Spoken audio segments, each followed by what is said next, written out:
এই লাইন দেখাতে দেখাতে গিয়েছিলাম ব্রেকে। এটা হচ্ছে ইসলামপুরের সুজালি গ্রাম পঞ্চায়েতে। বহু মানুষ লাইন দিয়ে দাঁড়িয়ে আছেন, না আধার কার্ডের জন্য নয়, রেশনের জন্য নয়, তোলাবাজির টাকা ফেরত পাচ্ছেন এই সমস্ত সাধারণ মানুষ। তৃণমূলের প্রাক্তন অঞ্চল সভাপতি এবং পঞ্চায়েত প্রধান যিনি বহিষ্কৃত নুরি বেগম, তারা 1200 মানুষের কাছ থেকে টাকা তুলেছিলেন। কিসের ভিত্তিতে কথা বলবো প্রতিনিধি রকির সঙ্গে, চঞ্চলের সঙ্গে। চঞ্চল, কি অভিযোগ ছিল? দেখো অয়নদা, তোমাকে জানিয়ে রাখি যে 2022 সালে আবাস যোজনা প্রকল্পের যে ঘরের টাকা, সেই ঘরের টাকা কিন্তু এই পাইয়ে দেওয়ার নাম করে তৎকালীন যে অঞ্চল সভাপতি ছিলেন আব্দুল হক এবং তার স্ত্রী, বর্তমান যিনি প্রধান রয়েছেন গ্রাম পঞ্চায়েতে, তাদের বিরুদ্ধে অভিযোগ উঠেছিল যে তারা ঘর পাইয়ে দেওয়ার নাম করে প্রত্যেক বেনিফিশিয়ারির কাছ থেকে 10,500 টাকা করে টাকা কাটমানি হিসাবে তুলেছিলেন এবং সেই টাকা কিন্তু যখন মানুষ পাচ্ছিলেন না, সেই বিষয় নিয়ে কিন্তু তারা বারবার অভিযোগ জানান এবং কিন্তু লিখিত অভিযোগ হয় এই কাটমানির বিষয় নিয়ে অভিযোগ তুলে। এবং পরপর কিন্তু এই ঘটনা যখন দলের কাছে আসে, দল কিন্তু গত 7 সেপ্টেম্বর প্রধান নুরি বেগমকে দল থেকে বহিষ্কার করে তৃণমূল কংগ্রেসের নেতৃত্বরা।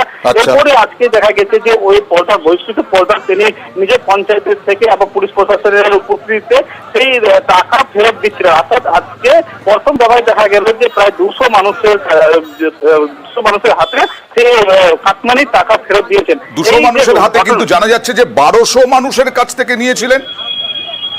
হ্যাঁ, আমাদের কিন্তু অভিযোগ উঠছে যে গ্রাম পঞ্চায়েতের যে যত মানুষ রয়েছে সেই প্রত্যেকটি পরিবারের পিছু কিন্তু তারা ঘর পাইয়ে দেওয়ার নাম করে টাকা নিয়েছেন, এমনটা কিন্তু অভিযোগ উঠছে এবং প্রায় 12 থেকে 1300 মানুষ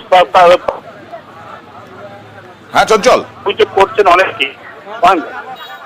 প্রধানের বিরুদ্ধে তোলাবাজির অভিযোগ, তিনি তো আর প্রধান নেই।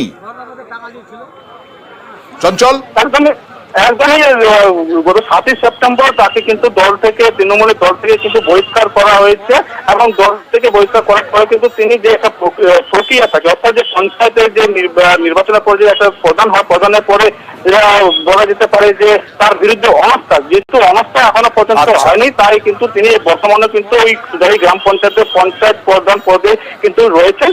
সেই কারণে কিন্তু দেখা গেছে যে প্রধানের বিরুদ্ধে যে অভিযোগ, সেই অভিযোগ কিন্তু আজকে এক কথা বলা যেতে পারে সাধারণ মানুষের কাছ থেকে কাটমানি নিয়েছিলেন, সেটা এখন ফেরত দিতে বাধ্য হচ্ছেন ওই প্রধান এবং অঞ্চল সভাপতি, প্রাক্তন অঞ্চল সভাপতি। তবে প্রধানকে দল থেকে আগেই বহিষ্কার করা হয়েছে। নুরি বেগম টাকা নিয়েছে ওই দালালগুলোকে ছেড়ে দিয়ে যে 10,000 টাকা করে যে তোমার ঘর হয়ে যাবে 15 দিনের ভিতরে, কিন্তু এখনো প্রায় কারো 1 বছর, কারো 6 মাস, কারো 9 মাস এরকম হয়েছে, কাউকে টাকা দেয়নি। ওরা 20,000 টাকা মাঙে, এখন 10,500 নিয়েছে, বাকি ঘর দেওয়ার পরে ওগুলো টাকা নেবে।